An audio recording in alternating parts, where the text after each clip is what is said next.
रीवा शहर के नीम चौराहे के पास बोदाबाग में नगर निगम और प्रशासन की टीम द्वारा अतिक्रमण हटाए जाने की कार्यवाही के दौरान दूसरे दिन जमकर हंगामा हुआ और पुलिस को बीच बचाव करना पड़ा। 2 मंजिला भवन गिराए जाने और उसका मलबा हटाए जाने की कार्यवाही चल रही थी।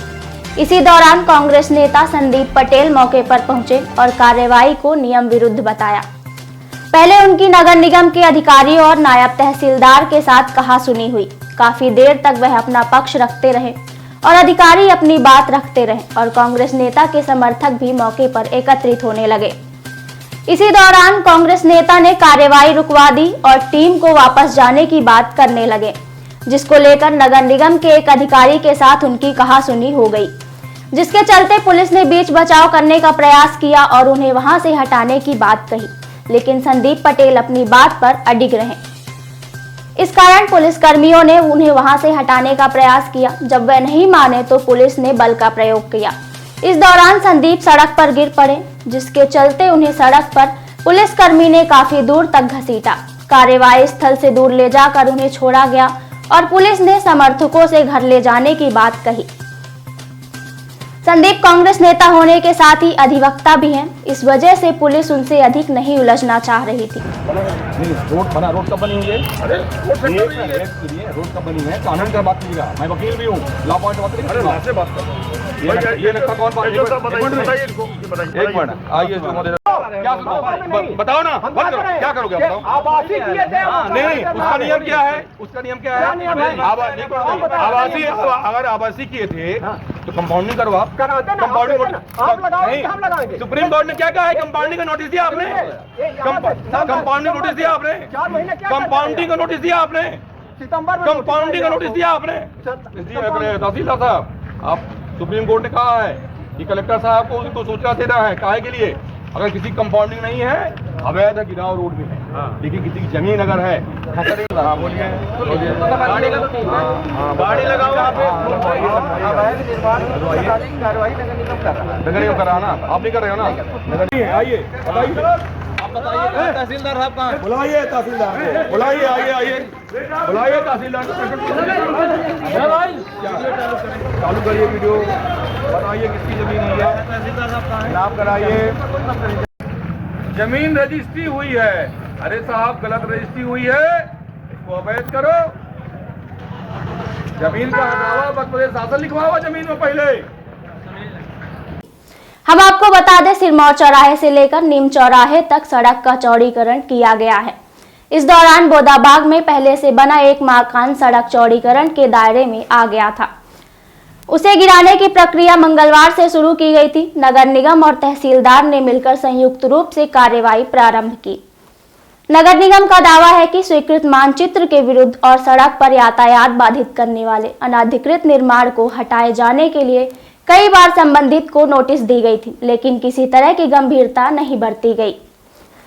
यहां गुलाबकली साकेत और रमेश कुमार साकेत निवासी नीम चौराहा ने स्वीकृत मानचित्र के विरुद्ध अनाधिकृत निर्माण करते हुए सड़क पर यातायात बाधित किया था। इसी तरह अर्चना देवी ने स्वीकृत मानचित्र के विरुद्ध अनाधिकृत निर्माण कर यातायात बाधित किया था। पहले इस अतिक्रमण पर कोर्ट का भी स्थगन था, जिससे सड़क तो बन गई लेकिन भवन नहीं गिराया गया था। अब स्थगन की अवधि पूरी हो गई है, जिसके बाद यह कार्यवाही की गई है। अब आप देख रहे हैं किस तरह से पुलिस प्रशासन इस मध्य प्रदेश के भारतीय जनता पार्टी के राज्य में, यहाँ से डिप्टी सीएम और प्रेजेंट के विधायक हैं, उनके रहते हैं। गरीब हमारे पूर्व विधायक दलित हैं, दलित समाज साकेत समाज से आते हैं। दलित राजवासी का उनका ये देखिए 1994 की रजिस्ट्री है, 30 साल पहले नगर निगम से नक्शा पास है। वो गरीब आदमी का मकान गिरा, नगर निगम ने कहा कि इसमें जो एक्स्ट्रा बनाया गया उसको हम गिराएंगे, पूरा घर गिरा रहे हैं। ये अत्याचार की हद है। एक तरफ मोहन यादव जी कहते हैं कि दलितों और ओबीसी और अत्याचारों की सरकार है, और हो क्या रहा है यहाँ पे सब कागज है, रजिस्ट्री है, नक्शा है, खतरा है। सुप्रीम कोर्ट नहीं कहता है, लेकिन सुप्रीम कोर्ट को सुनने वाला कोई नहीं है। ये तानाशाही चल रही है। पुलिस प्रशासन आप देख रहे हैं कैसे हमको उठा के यहाँ से मारते हुए यहाँ लेके आ रहा है। एसडीएम आया नहीं, तहसीलदार कहते हैं कि साहब मेरे से मतलब नहीं है, ये नगर निगम गिरा रहा है। नगर निगम कहता है कि जो अवैध बना है वो गिरा रहे हैं। तो हमने कहा जमीन किसकी है? नगर निगम कहता है कि जमीन तो इनकी है पर हम गिराएंगे। अब किसकी सह है नहीं मालूम है। हो सकता है हमारे रीवा के विधायक महोदय, मध्य प्रदेश के उप मुख्यमंत्री महोदय इस जमीन को सकता आवश्यकता पड़ गई हो, या किसी अपने साथी संगति को दिलाने की जरूरत पड़ गई हो। अरे हम कहते हैं कि अगर आपको जमीन की जरूरत थी, रोड और बड़ा करना है, तो किसी की जमीन है तो उसका नियमानुसार पहले आप उसका मुआवजा दिलाइए, उसको आप अधिग्रहण कीजिए।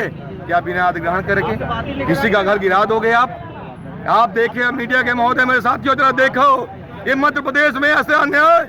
मैं इस मध्य प्रदेश के गूंगी बहरी भारतीय जनता पार्टी की चेहरा मुख्यमंत्री मोहन यादव से पूछना चाहता हूं, मेरे भाई, क्या इस मध्य प्रदेश के अंदर जो बात करते हैं गरीबों की, जो बात करते हैं दलितों की, जो बात करते हैं पिछड़ों की, जो बात करते हैं आदिवासियों की, क्या इनको इन सूत्रों को जीने का अधिकार नहीं है? एक तरफ आप वकील भी हैं और एक कांग्रेस नेता भी है। जिस तरह से पुलिस ने आपके साथ बर्बरता की है, मारपीट की है, इस सिलसिले में आप क्या कहेंगे? क्या कानून में ये सलाह है कि पुलिस आपके ऊपर हाथ उठा ले? कानून में तो बिल्कुल नहीं है श्रीमान कि कोई अगर वकील या कोई नेता सामान्य रूप से जानकारी कागज लेके हम बता नहीं आए थे।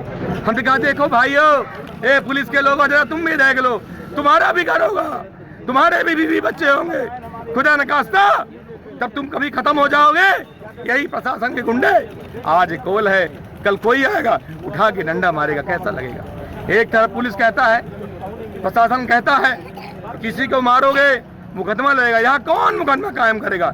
अरे सैया भाई, कोतवाल तो चोर का है गडर, ये वो सरकार है, खुलेआम गुंडागर्दी, खुलेआम रियो में तानाशाही, जिसकी जमीन चाहे गिरा दो।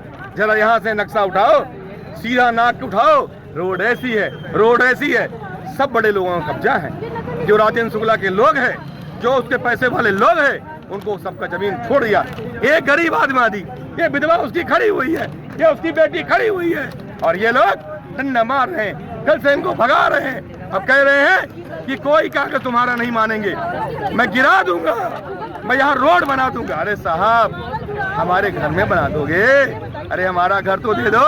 अरे प्रशासन को करना था नियमानुसार, प्रशासन पहले रोड की जांच करता, नापे, हमारी जमीन जहाँ वहाँ दो। लेकिन ये अत्याचार, इतना बड़ा अत्याचार इस मध्य प्रदेश में पहले कभी नहीं हुआ है। हेलो।